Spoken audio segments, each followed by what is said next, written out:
transport aérien. Il existe deux types de transport aérien, où il existe, dans le fond, dans l'industrie du transport aérien, il y a comme deux business différents.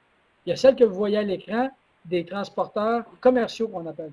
Vous les connaissez, Air Canada, WestJet, Air Transat, Lufthansa et compagnie, American Airlines. Comme on voit sur la photo, partout où il y a les hublots, ben, il y a des passagers.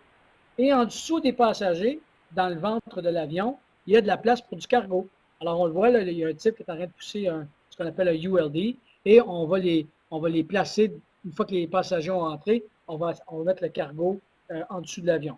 Un avion Air Canada comme ça, qui est un Airbus ou un Boeing assez standard, est capable de prendre jusqu'à 5000 kg de cargo en plus de vos bagages. Donc, dites-vous que toutes les fois que vous voyagez en avion, dans un vol commercial, règle générale, vous êtes assis sur du cargo en dessous de vos fesses qui est dans ça, comme vous voyez, qui est dans des contenants particuliers pour le transport en avion. Dans les, ce que je voulais dire, je vais juste revenir à derrière, le deuxième type d'entreprise au niveau de l'avion, vous l'avez compris, ils sont très, très forts depuis les 20 dernières années. Je parle des UPS, des FedEx, des Purolator, des DHL de ce monde, qui ont leurs propres avions. Mais eux autres, au lieu d'avoir des passagers en haut, ils n'ont que du cargo partout dans l'avion. Donc, en haut, c'est du cargo. Dans le ventre de l'avion, c'est du cargo aussi. Et là, vous pouvez voir aussi sur l'image, vous vous dites, wow, le gars, il est vraiment fort. Il n'est pas si fort que ça, parce que, mais il est fort, mais il n'est pas si fort que ça. C'est que même si le contenant qu'il y a là pèse une tonne, on voit au sol le rail qui est là en métal, qui a l'air d'un rail de métal bien standard.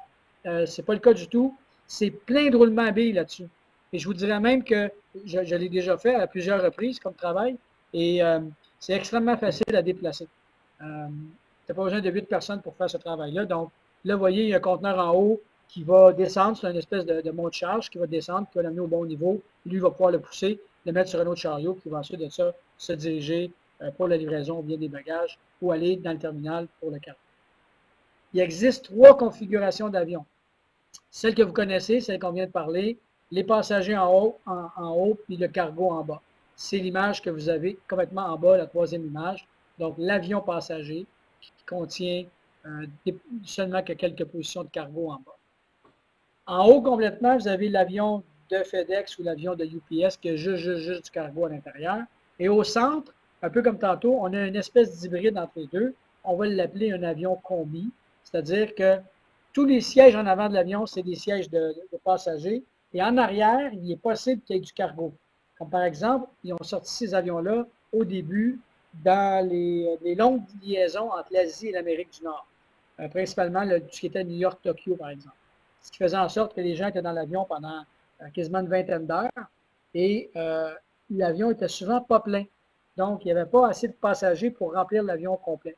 Alors, eux ont fait designer leurs avions pour faire en sorte qu'ils mettent les passagers en avant pour remplir l'avion. Donc, toi, tu rentres dans l'avion, tu as l'impression que l'avion est plein, alors que le mur a tout simplement été avancé et que derrière ce mur-là, ils ont mis du cargo. Aujourd'hui, au Québec, depuis une dizaine d'années environ, on utilise beaucoup de ces avions combi-là chez vous dans le Nord, en Côte-Nord, au Saguenay, en Abitibi, en haut, ce que les mythes, tous les avions souvent de fly-in, fly-out, c'est exactement ça qu'ils utilisent comme avion, des avions combinés, ou ce qui peuvent transporter les travailleurs, mais également de la nourriture, différents biens, parce que souvent, c'est les seules façons d'atteindre ces endroits-là. Il n'y a pas de route, ou l'hiver, c'est assez compliqué. Donc, on peut le voir à l'écran. Dans le transport aérien, on a les lignes maritimes, on a les intégrateurs. Et eux autres, encore une fois, vont vous charger en fonction de l'espace, donc de l'origine et de la destination, et également en fonction de l'espace que vous allez prendre dans l'avion. Ils vont travailler au poids, ce qu'on appelle le poids réel du colis ou le poids dimensionnel, donc les dimensions. Les règles générales en avion, bien, ça va assez vite que ça devient le poids-volume qu'on appelle le poids dimensionnel. Si on regarde un peu la façon dont eux fonctionnent, les intégrateurs, là, les UPS, FedEx et tout ça, une belle faute dans le mot Montréal, excuse. Ce qui est intéressant, eux autres, ils fonctionnent avec ce qu'on appelle un hub system, un système central.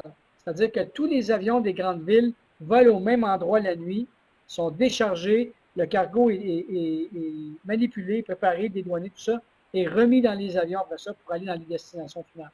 C'est un modèle qui a été inventé par Fred Smith, qui est encore aujourd'hui président de FedEx. Puis imaginez, pour son modèle d'affaires, il y a eu un échec à l'université. Aujourd'hui, c'est une des plus grandes entreprises au monde. Comme quoi, des fois, un échec à l'école ne veut pas dire que tu n'auras pas du succès dans la vie. Alors, dans l'exemple qui est là, c'est ça. Donc, l'avion de Montréal, à tous les soirs, s'en va à Memphis, par exemple, pour FedEx. On débarrasse la marchandise, on remet dans la nuit le cargo pour Montréal et on revient pour être livraison le lendemain. Donc, eux autres, c'est ce qu'ils font. Tandis qu'Air Canada ou les lignes commerciales, eux autres, ne fonctionnent que par corridor. L'avion qui fait Montréal-Paris fait Paris-Montréal, Montréal-Paris, Paris-Montréal.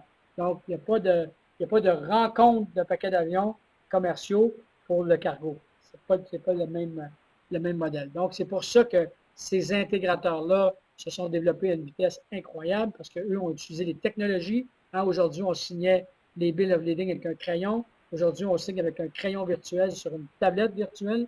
Alors, eux autres, ils ont été les premiers vraiment à investir là-dedans, à pousser. Et vous le savez très bien, commander un produit en Chine, 2 jours plus tard, il est arrivé chez vous. Tu te dis, mais comment est-ce que c'est possible? Mais eux autres, ils sont vraiment au niveau de la logistique, c'est vraiment les champions. Ils vont voler sur Hong Kong. Sur Hong Kong, après ça, ils vont voler directement en Amérique du Nord, puis dans le système éclaté, dédouané, livré chez vous. C'est vraiment d'une efficacité incroyable. Par contre, ça a un prix. Alors, l'aérien, dans les 4 modes de transport, c'est le mode de transport le plus coûteux. Par contre, il rencontre plein d'exigences pour certaines industries. On prend par exemple les gens qui vendent en ligne. C'est magnifique. Parce que souvent, vous vendez en ligne, ce n'est pas des objets super gros, c'est souvent des petites affaires que vous pouvez envoyer. Puis c'est intéressant.